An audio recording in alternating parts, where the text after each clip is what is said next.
Setting the record straight, meanwhile, Jill McCabe, wife of the fired FBI Deputy Director Andrew McCabe, is defending herself with an op-ed in the Washington Post today. Here's what she says. She addressed her failed run for Virginia State Senate and President Trump's tweet denouncing her and her husband as corrupt. Here's what she writes. To have my personal reputation and integrity and those of my family attacked this way is beyond horrible. It feels awful every day. It keeps me up nights. I made the decision to run for office because I was trying to help people. Instead, it turned into something that was used to attack our family, my husband's career, and the entire FBI. Joining me right now to talk more about that is the Washington Examiner White House reporter, Sarah Westwood. Sarah, good to see you. Thanks for joining us. Thanks for having me. Your take on Jill McCabe's op-ed today.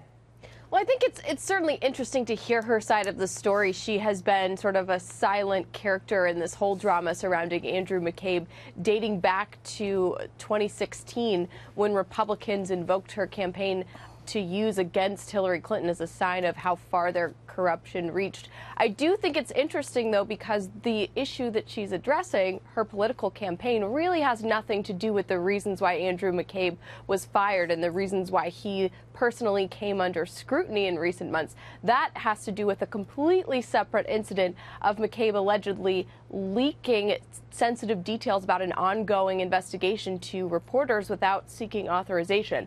That has nothing to do with Jill McCabe's campaign, and it has everything to do with Andrew McCabe's personal conduct as a head of an investigation. That's right. And it also, by the way, includes an incredibly biased approach with which Andrew McCabe was leading. He was the deputy director at the time, and we see all of the texts between Peter Strzok, his underling, and his girlfriend, Lisa Page. And we see the way that they handled the Hillary Clinton investigation, calling it a matter instead of a criminal investigation, and this narrative that they created around Donald Trump.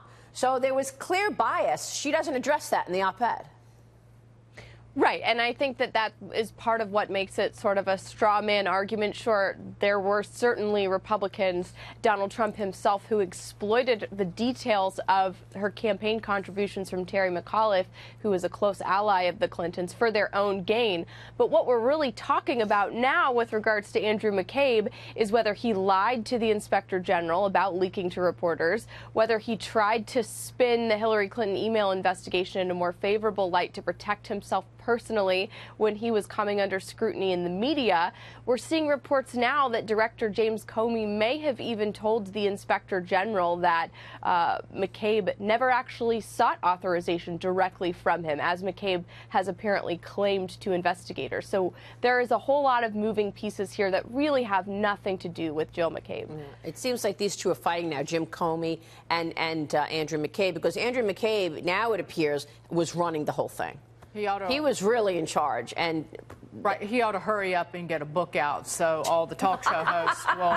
He can't beat Comey to the punch. But I read the Jill McCabe op-ed about how her family has been attacked, and she goes into her running for state senate in Virginia and the contributions. She says in this editorial that Andrew's involvement, McCabe's involvement in the Clinton investigation came not only after the contributions were made to my campaign, but also after the race was over. It still looked bad. By the way, so what? So what that it was after? It was $700,000. So what? It was after, before. It's the same thing. Were the contributions made by a PAC tied to the croniest of Clinton cronies? Of course. Yes, nearly $500,000, number one.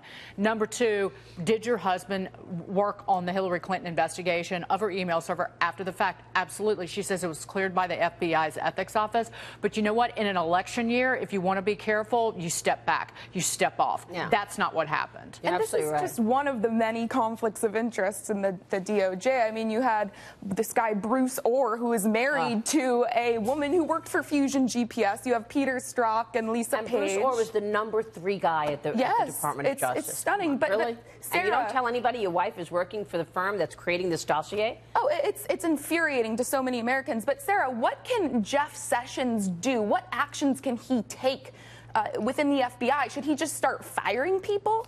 I mean, what can he do? Well, at the moment, I think we see Jeff Sessions putting pressure on his FBI to be more transparent with these congressional committees who are requesting documents related to Andrew McCabe, related to the FISA warrant that was obtained using the Fusion GPS data on Carter Page, a former Trump campaign advisor. So you've seen very recently, last week, in fact, that FBI Director Chris Wray has promised to double the number of staff who are working on producing those documents to Congress. I think that's not only a result of the pressure that lawmakers are putting on the FBI, but the pressure from the top. Attorney General Jeff Sessions realizing that one way to maybe creep back on Trump's good side is to speed up that process. I'm sorry, Sarah, but I mean, if 24 individuals produce 3,000 documents in 6 months, I don't know how. What is doubling going to do? What? So 54 or 56 people are going to produce 6,000 documents? They're looking for 1.2 million documents. I think the real answer that we needed to hear from Christopher Wray is we're going to make this a priority, not double the number of staff. And stop redacting things that have nothing to do with national security. Stop redacting names to clearly protect the previous administration, the Obama administration. Yeah, because you wanted to go to a cocktail party with a FISA judge so that you could schmooze him because you wanted to talk to him tomorrow and say, hey, we have this dossier, let's use it to wiretap. A judge that stepped off of the Michael Flynn case very, very late in the process, and nobody really understood why. Now we know. But again, those redactions are absurd. They're absurd. And Congress only found out what was actually redacted when they went over to Justice and looked at the raw documents. Right, exactly. And only a handful of them were able to see the raw documents. So there's a lot here, and we know that, Sarah.